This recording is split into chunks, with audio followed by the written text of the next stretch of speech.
So, you've decided to start a YouTube channel. I'm going to make a video giving you a few words of advice about why you might or might not want to start a YouTube channel, really about the strategic considerations you should have in what kind of videos you make if you aspire to one day have an audience of, say, 1,000 people who tune in regularly to hear what you have to say. There are all kinds of people I've respected in my life. University professors, authors, artists, intellectuals, all kinds of creative people. And if they came on the internet and gave a lecture about political philosophy, especially if it's a book review about a book nobody's ever heard of, they could never get 1,000 people to show up and hear that lecture. They could never get 1,000 people to watch that video. I have one old friend who's a university professor, Jenny. Jenny, if you're watching this, I dare you. You try to make a video about philosophy or political philosophy and try to get 1,000 views. It's not that easy. Okay, but there's some advice I can give you as someone who's a medium-sized broadcaster in a very small category, in a very small pond. And, again, truth be told, just today I was talking to two different channels. I was talking to Jay Costley. I was talking to Vegan Mojo, guys who've worked very hard and who still get 200 viewers on a video. I'm always talking to Mod Vegan. A lot of respect for her content. She works so hard, she maybe gets 200 or 300 viewers on a video. So again, having a regular audience, the size of my audience, it is in a way an accomplishment. And there are some kind of strategic considerations for you to consider. One, first off the bat, if you want to talk about something meaningful, whatever it is, it may not be politics, it may not be philosophy, it may not be veganism, ecology, or animal rights, you have to answer questions that your audience is already asking. And they can be asking those questions for any reason. So, for me, in this little demi-monde of aspiring vegan activists on the internet, if there is a scandal, if there is a particular question in the headlines, in the news that people are talking about, I can choose to take that scandal as an opportunity to talk about any political issue, any philosophical issue, any strategic issue. But then people will come and watch that channel because they were already thinking about that they were already asking themselves that question. So right now, a relatively small news story, the leader of one vegan group called Direct Action Everywhere, he is actually facing legal charges. He's facing legal consequences because he and some other vegans broke into a factory farm, broke into a farm raising turkeys.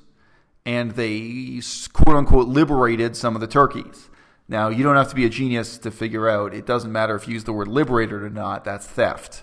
You can talk about liberating cows, you're still a cattle wrestler. You're still stealing cows. So they're very obviously, and they videotape themselves doing this and shared the videotape on the internet. Well, guess what? That's breaking and entering and theft, and it could be the end of his career as a vegan activist. I mean, we can joke around about it, but real talk, actions have consequences. Okay, so a controversy like that, I can come on camera, and if other people know about it, they've read about it in the newspaper, they're thinking about it because it's a big issue within veganism, that can be an opportunity for me to talk about any philosophical or political perspective I have to share.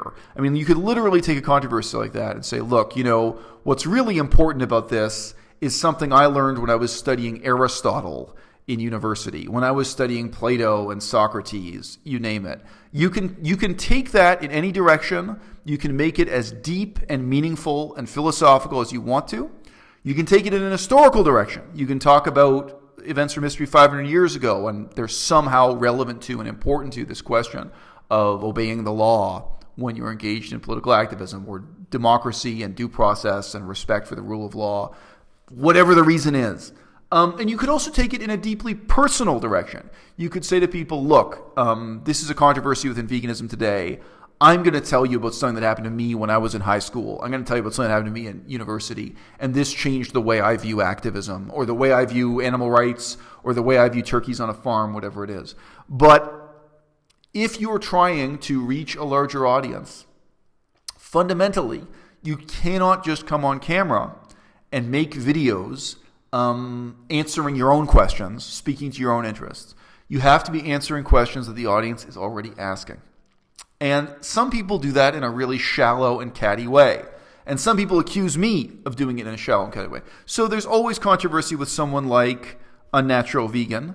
I just had a video a few days ago really talking about the philosophy of Peter Singer and the implications, the long-term implications of the popularity of Peter Singer and utilitarianism for veganism as a social movement. Okay. If I had just made that video, if I had made a book review of Peter Singer, one of his books on animal rights, activism, political philosophy, it would have reached a very small number of people. And even the people it did reach, because I have regular viewers, they'd start the video saying, huh? Why do I want to hear about this? What does this have to do with my life? Even if they're already vegan, even if they already know me, you have to overcome a kind of obstacle because they're not already asking themselves that question. But there was a controversy with Unnatural Vegan making excuses for another YouTuber, Christina, who's been wearing leather. Unnatural Vegan said that she thinks wearing leather shoes is not such a big deal. And I did not respond in a shallow and catty way. I didn't come on and say, hey, you're an idiot for making excuses for this. I came on and said, look, the real issue here, the real philosophical and political issue is the legacy of Peter Singer, the legacy of utilitarianism within veganism. This is where I want to take it. So I did talk about the controversy of the day, talked about the politics of the moment, but I'm also talking about the politics of the millennium. I'm talking about issues that go back decades and that matter for centuries. But fundamentally, people started watching that video because they were already interested in hearing the answer to that question. They were already interested in hearing what is the deal with Unnatural Vegan and her welfarist attitudes, her excuses for people drinking milk and people eating chicken eggs, and in this case, people wearing leather. They're already asking themselves that question in some sense. And when they come to my channel, they're not getting the answer they expect, but they're getting an interesting and provocative answer to a question they're already asking, something they're already engaged with.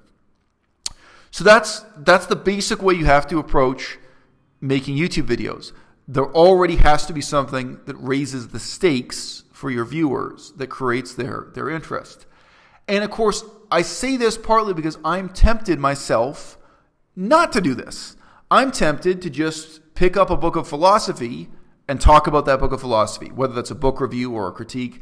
I'm tempted to just take an issue in the history of political science, political thought, and say, hey, on this video, I'm going to talk about this profound issue. But the problem is, again, and I really appreciate the people who do show up when I give a book review.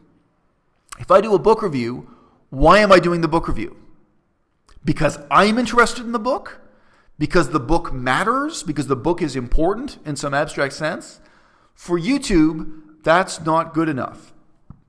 I can't be in the position of explaining to my audience why this book is important, why it's interesting, why this philosophical issue is important, why it's interesting, why this political issue is important, and why it's interesting. My audience has to come to that video already knowing why this is important or interesting.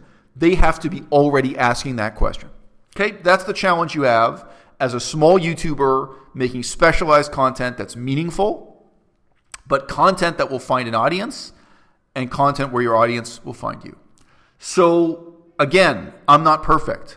I just did this book review a few days ago. I'm going to do another book review a few days from now. I've been reading some, I think actually there's a lot of, and for me, the tension there is I also want to make videos that will be important for my own daughter to see one day in the future. I have a daughter that's 3 years old. She's not reading political philosophy right now, maybe one day. And I want to make videos that in a sense tell my daughter who I am and that maybe would be interesting or useful for her in shaping her view of the world when she's thinking about these issues herself in the future. Okay? But that's a bias. If what I cared about was reaching a huge audience, obviously, you know, I would make more videos just about Game of Thrones, just about A Song of Ice and Fire. My first video on A Song of Ice and Fire reached 10,000 viewers in only a couple of days. A Song of Ice and Fire is a series of fictional books. Obviously, I could have jumped on that, built that audience, focused all my energy on a much more profitable category, a much bigger pond of viewers on the internet than talking about vegan politics or political philosophy or anything else. Okay, this is a natural segue to my next topic. If you look at what is already on the internet, it's very deceptive. It's easy to see gaps in the content that's already being created. The size of the gap does not correspond in any way to the size of the audience. So, give an example. When I first came on YouTube, I did not want this channel to be about veganism. I didn't want that to be the primary thing I talked about, or the only thing I talked about. It still isn't. The channel's about me. It's about my life. Veganism is a big part of my life. But I was just starting a new university degree. I already have one degree in political science. I was starting a new university degree in Asian studies, basically politics of Asia. I thought I'd have a lot of videos here about the politics of Asia. I thought I'd have other people coming on my channel and coming on my podcast and talking to me about politics in Asia. Now, ask yourself real quick. Globally, worldwide, are there more people interested in veganism or more people interested in the politics of Asia? There are more people interested in the politics of Asia, not 10 to 1, not 100 to 1, but 10,000 to 1. There are millions of people who speak English, who want to watch videos or read newspaper articles or buy magazines talking about the politics of Asia. If you go to YouTube, a lot of people know this, you do the search bar on YouTube, search for the word vegan, and then there's a little click down menu it's a little bit confusing and it's almost invisible. You can click down and set a menu option to just search for today. Now, in this context, today means, so if you search vegan and then you click vegan plus today, you get a list of videos with the word vegan in the title uploaded within 24 hours to YouTube. And it's amazing. Day after day, you're getting hundreds of new videos being uploaded to YouTube just about veganism. A lot of them are crap. Some of them are just about food, diet, weight loss. Not necessarily crap, but just not interesting to me. Some of them are just vacation videos, person at the beach, whatever. Lifestyle videos. A few will be political protests. But there are hundreds of videos already going up every day. Not every week, every day. So if you look at that strategically, you think, why would I start a channel where, one, the size of the audience is tiny? The total number of people coming on the internet who want to hear about veganism is tiny. And two, it's already crowded. There are already so many people competing with me. In some cases, people making exactly the same video as me. Like in some cases, I make a video titled "Why I Became Vegan." Thousands of people have already made that video. Even if I want to make a video about the ethics of wearing leather, thousands of people have already made that video, right? But this is counterintuitive. Now, if you go to YouTube and you do the same search for politics in Asia, Asian politics, you can do a bunch of searches of this, and then you add that same criterion, politics in Asia today. There is nothing. There is nothing. You'll get a couple of channels in India that are not in English uploading news clips. I used to know one guy who had a channel. It was just one guy working alone with his channel, doing some discussion of politics in Asia. I think he was based in Hong Kong. It's empty. The field is empty and the market is huge. But let me tell you something from personal experience. And again, you can't just look at the number of results. You have to look at the quality of results. If it's people just uploading something they literally recorded off of TV, they recorded a clip from CNN, this is not original content on YouTube. But I promise you, I've really spent a lot of time searching for that, and there's nothing. So there's a huge gap there. The size of the gap tells you nothing about the size of the audience you can reach. And I have experience making videos about politics in Asia, and not just uploading those videos to YouTube, but even sharing those videos on discussion forums, internet websites that are just for politics of Asia. And the interest is nil. The interest is almost zero. Where I have a carefully researched, factual, informative video and about current events, about something going on now that's controversial and interesting and is a big deal and influences millions of people's lives. It's a long time ago on this channel. And you reach an audience of like 50 people, and the 50 people aren't even interested and don't care, right? So this is completely counterintuitive. We have an old-fashioned saying in English, if you want something to get done, give it to somebody who's already busy. By the same token, you can say, if you want to be in a lively area of YouTube, if you want to be broadcasting and have a really engaged audience, you've got to move into a segment that's already crowded. And that's true about veganism. Veganism is tiny and already crowded, and yet I've had way more success talking about veganism than I ever could have had talking about politics of Asia. Counterintuitive, but true. And that's even true about A Song of Ice and Fire, also known as Game of Thrones. Hundreds of channels are already talking about Game of Thrones. My first video ever about Game of Thrones reaches more than 10,000 viewers, and fast. If you want something done, give it to somebody busy, somebody who's already busy. If you want a lot of action on your YouTube channel, then you actually have to move into a category that's already busy. And if you followed point one, the first piece of advice of taking a controversy that's already going on, taking questions that people are already asking, but giving something really fresh and original and insightful, whether it's from an historical angle, getting deeper historically, or deeper personally, or deeper philosophically, I think you will reward the attention of your viewers, and you will find an audience. Your audience will find you, the people who respect and value that kind of content that you're creating. Last point here. There have been a lot of warnings on this channel, and there are a lot of warnings if you just look around. Basically about how microfame can destroy your life. I just watched a video this morning, actually, of a YouTuber who got extorted. An ex-girlfriend of his from 7 years before, an ex-girlfriend from when he was a teenager, found out that he had a YouTube channel, and she had some nude photographs of him from when they were together, and she was actively extorting him. She wanted him to pay him $5,000, or she would post these naked pictures of her and this kind of thing. Naked pictures of the two of them together.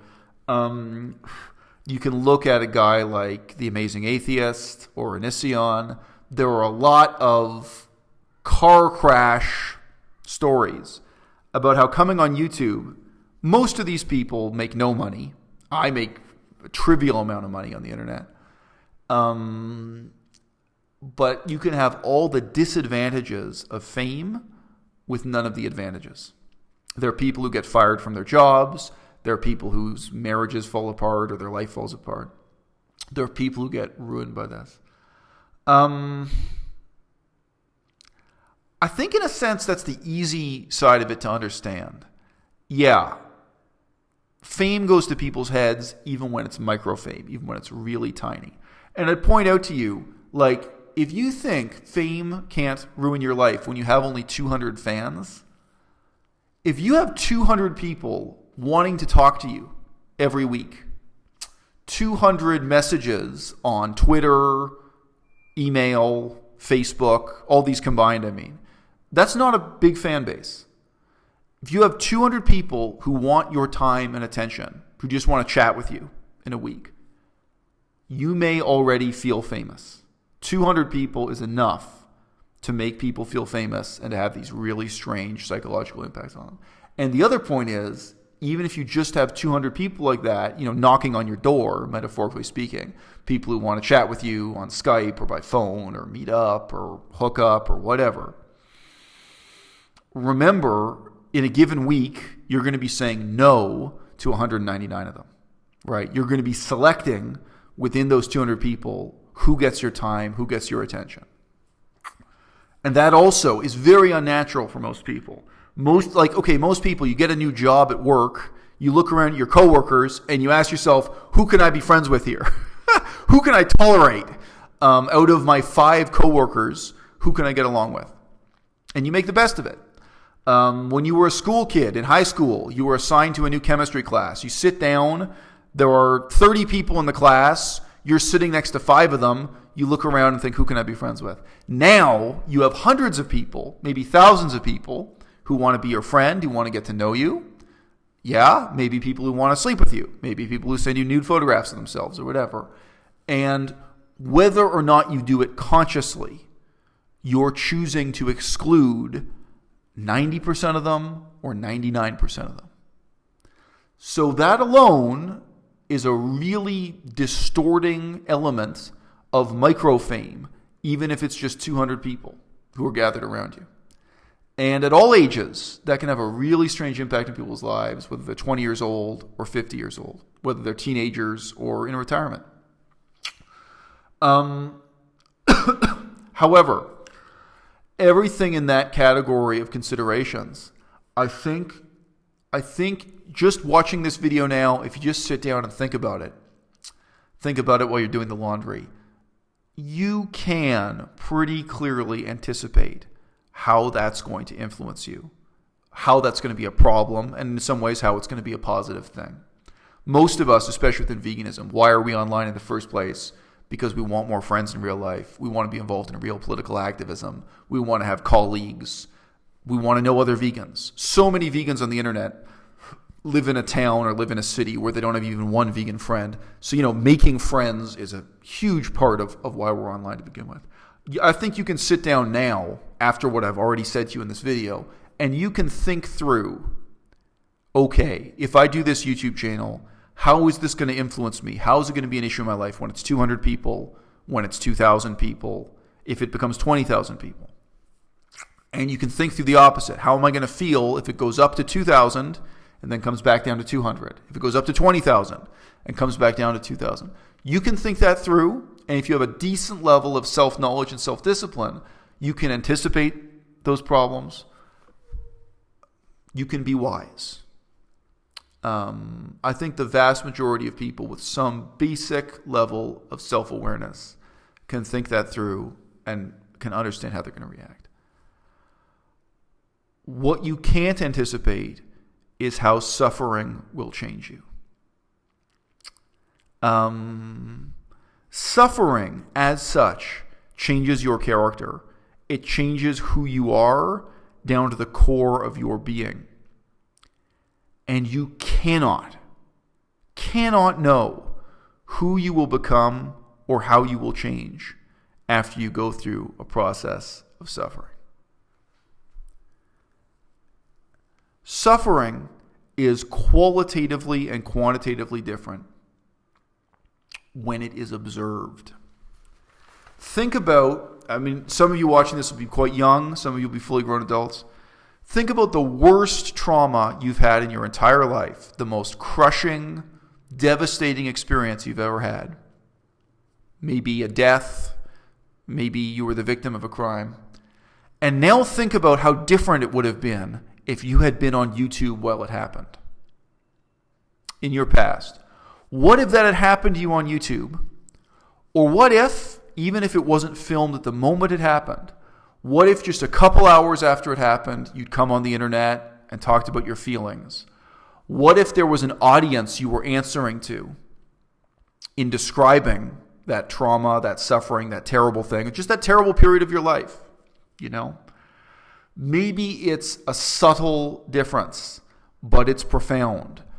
Maybe it's not going to be that you go through the worst trauma in the world. Your parents die, or you lose your job, you have a period of unemployment, you have a period when you're really unhappy and doing job applications. I went through that on YouTube. Just to give a parallelism, which is a bit extreme, in Canada, we had a case where a Canadian man, went to Saudi Arabia, and he was framed for a crime he didn't commit. He had nothing to do with the crime, and he was tortured, formal torture. This is not torture now. He was tortured by a professional torturer in a prison, in a torture chamber. But he said what broke him was not the torture. What broke him was when they brought in somebody else, somebody he knew, a work colleague, and they had him watch. They had him stand there silently and watch the other person being tortured. And he knew that the other person would not have to be tortured if he confessed to the crime. That broke him. So he put up with a week or something of physical torture when it was just him suffering. But when he was in the role of the observer, and when he knew that the other person was being tortured for him, then he had to make it stop. He was broken immediately, and he was ready to confess to a crime he had nothing to do with. Suffering transforms who you are.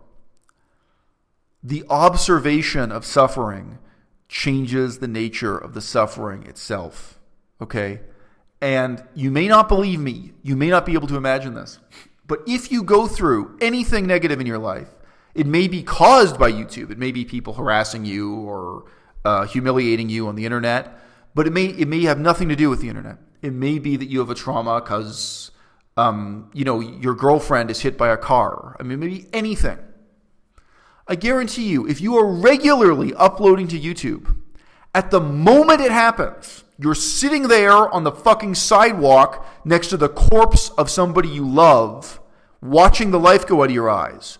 On some level, you are thinking, how am I going to explain this on YouTube?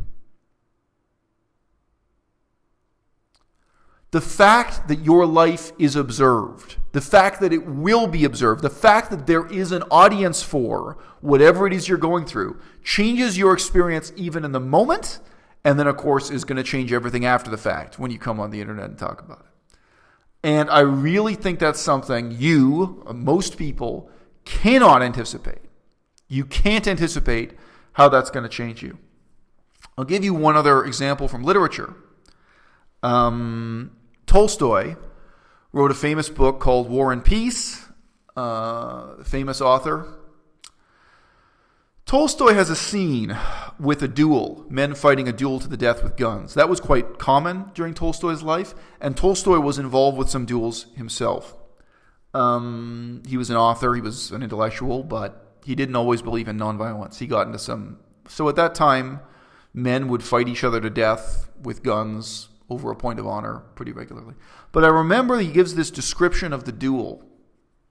And for me, it really made me think about how cinema and television have changed the way we perceive reality and the way we describe reality. Because I was reading the description of this duel, and I thought, he's going to describe the image of red blood on the white snow. Because this is Russia in the winter with snow.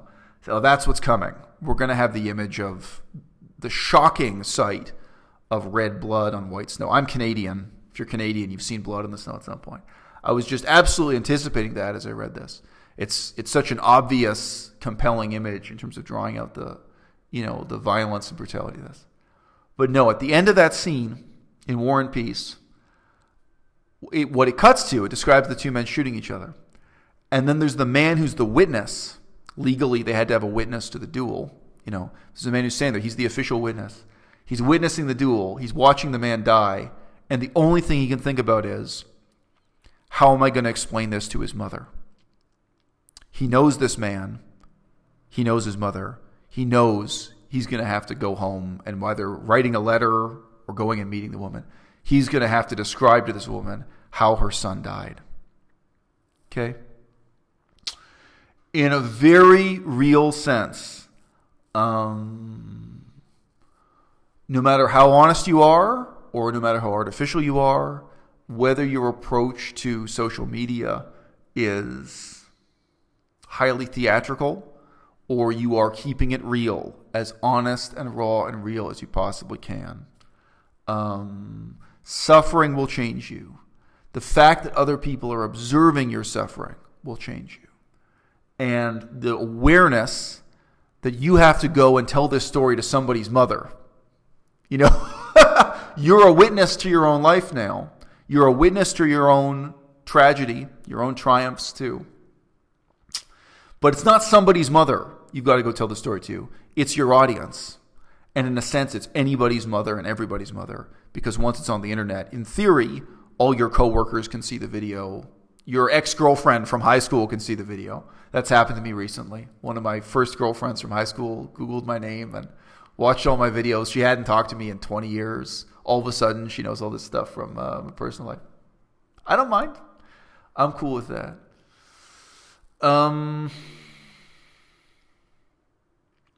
I think that's the side of the game that you can never fully understand until you go through it yourself, and there's no way you can anticipate how it's going to change you.